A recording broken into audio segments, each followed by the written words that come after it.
नमस्कार दोस्तों, स्वागत है आप सभी का आपके अपने चैनल पर।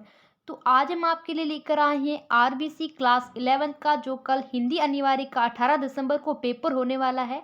तो इस वीडियो में हम आपको पेपर का जो पैटर्न है वो बताने वाले हैं और जो पेपर लेकर आए हैं उनमें से लगभग बहुत सारे प्रश्न हैं जो आपके कल एग्जाम में आपको देखने को मिलने वाले हैं। तो वीडियो को एंड तक जरूर देखिएगा। अगर आप चैनल पर पहली बार आए तो चैनल को सब्सक्राइब कर दीजिए और बेल नोटिफिकेशन को भी प्रेस कर दीजिए। चलिए फ्रेंड्स, वीडियो को शुरू करते हैं। यहाँ पर हमारा जो ये प्रश्नार्थी के लिए कुछ दिशा निर्देश दिए गए हैं। सभी प्रश्न करने अनिवार्य हैं। प्रत्येक प्रश्न के सामने अंकित है।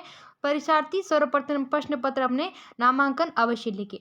अब देखिए यहाँ पर खंड ए आता है, खंड आता है, उसके अंदर निम्नलिखित अपठ्यान गद्यांश को पढ़कर ध्यानपूर्वक नीचे दिए गए प्रश्नों के उत्तर दे रहे। यानी हमारे यहाँ शिक्षा को वास्तव में ज्ञान के संप्रेषण की विधि है। यानी कि ये अपठित गद्यांश दे रखा है, इसको पढ़ना है और जो ये नीचे है ना प्रश्न दे रखा है इसका लिखना है। जैसे पहला यहाँ पर प्रश्न है कि हमारे यहाँ शिक्षा का क्या माना गया है। तो यहाँ पर ये प्रश्न है कि हमारे यहाँ शिक्षा को क्या ज्ञान के लिए संप्रेषण की विधि माना गया है। तो हमारा ऑप्शन नंबर सी इसका राइट आंसर हो जाएगा। इसका ज्ञान के संप्रेषण की विधि माना गया है। जैसे नेक्स्ट है, समाज के लिए कौन सी विद्या सबसे अधिक उपयोगी थी। तो समाज के लिए देखिए विद्या कौन सी है, विधि का प्रयोग है सिखलाना। तो यहाँ पर जो ये इस विधि का जो अर्थ है सिखलाना और हमारे लिए यहाँ शब्द है विद्या। और समाज के लिए कौन सी विद्या सबसे अधिक उपयोगी होती है, विद्या की शिक्षा में होती है। तो यहाँ पर ये प्रश्न है और इनका जो आंसर है, समाज के लिए आप उपयोग बनाती है समाज में अर्ध विकारकारी वह विद्या है। कौन सी, अर्धकारी विद्या। ठीक है। नेक्स्ट है हमारा विधि का क्या मतलब बताया गया है। तो विधि का मतलब बताया है सिखलाना, ये विधि का अर्थ बताया गया है। ठीक है। नेक्स्ट है हम परमार्थकारी विद्या से किस से जुड़ते हैं। परमार्थकारी जो विद्या है, परमार्थकारी विद्या वह विद्या है जिससे आप समष्टि से जुड़ते हैं। तो यहाँ पर हमारा ऑप्शन नंबर जो ब है इसका राइट आंसर हो जाएगा। और यहाँ पर आपको शीर्षक लिखना है और विद्या है क्या है और कितने प्रकार की होती है। अब नेक्स्ट आपका है, निम्नलिखित पद्यांश को पढ़कर नीचे दिए गए उत्तर। यानी कि एक तो आएगा गद्यांश, अपठित गद्यांश, और एक आएगा पद्यांश। इस पद्यांश को पढ़कर क्या करना आपको, यहाँ पर जो ये प्रश्न दे रखे हैं उनके उत्तर लिखने हैं। काव्यांश में कौन सा रस विद्यमान है, ऐसे प्रश्न आते हैं। तो इनको क्या करना, इनमें से सॉल्व करना। ठीक है।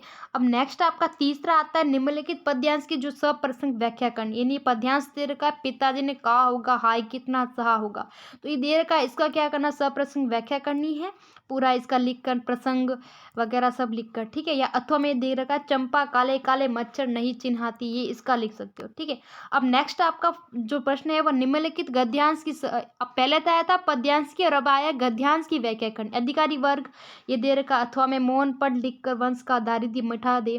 तो ये ठीक है। अब खंड ब आता है, उसके अंदर निम्नलिखित प्रश्नों में रिक्त अनुभाग, यानी कि ये दे रखा है। अब रजनी द्वारा लिखित दूरदर्शन, यह क्या है, प्रश्न है जो खालिस्तान दे रखा, आपको क्या करना है इनमें भरना है कौन सा आने वाला है। ठीक है।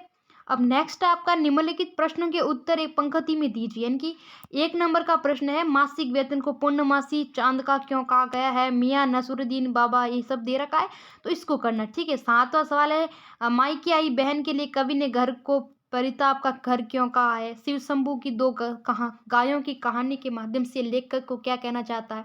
ठीक है। अब खंड स में क्या है, निम्नलिखित प्रश्नों के उत्तर एक पंक्ति में दीजिए।